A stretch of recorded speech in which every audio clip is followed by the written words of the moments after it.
Police also cleared away a tent encampment in one of Colombia's main quadrangles. But today, some of the protesters are back. The CBC's Paul Hunter is on the scene in Manhattan.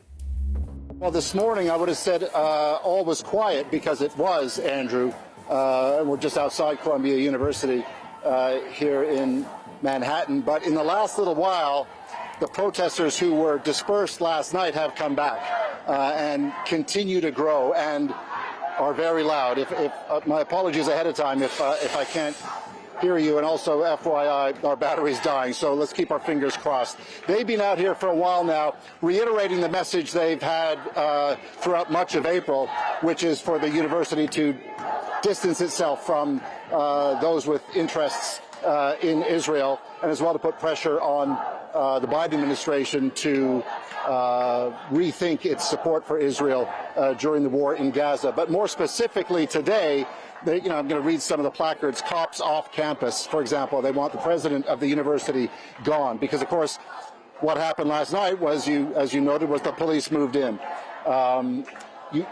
These protesters can no longer get past, for example, the wrought iron gates back there. It was just past those gates where that tent city, as it were, in the university's what they call the quad area, was situated and has now been cleared out. They came back to chant, as I say, cops off campus. The police are still here, but they're keeping their distance from this crowd. Part of the ask that the university made to have police come in and clear them out yesterday was for the police to maintain a presence here for the next couple of weeks until May 17th, which is just after graduation. So police were here by design and by invite of the university, and that in part has sparked this renewed protest this morning. It's quite loud and it's quite large. I'll tell you precisely where we are, since that was the question you asked. We are outside Hamilton Hall. This is the building that was occupied. That there is the window you might have seen on the news footage overnight,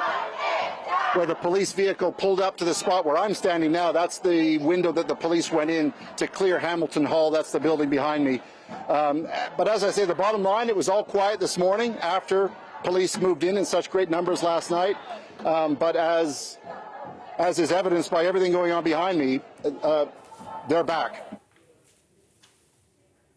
The CBC's Paul Hunter in New York.